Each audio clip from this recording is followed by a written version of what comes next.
করি আরম্ভন, সাধিবে আপন কার্য শাস্ত্রের বচন। জয় জয় শ্রীমদ্ ভাগবত।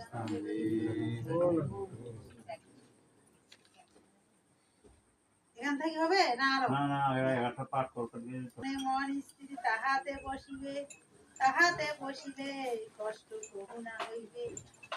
বুঝিতে সংযত ক্রমে করিবে মন, বুদ্ধিরে দ্রষ্টার সহ করাবে মিলন।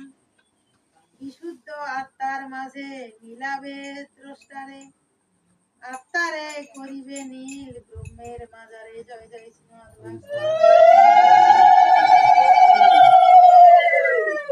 ভাগবত। এতপর শান্তি লাভ করি স্বভাবত, সমুদয় কার্য হতে হইবে বিরত। আত্মার সহিত যে বা বশীভূত হয়, কেহ না করিতে পারে তাহারে পরাজয়। জয় জয় শ্রীমদ্ ভাগবত।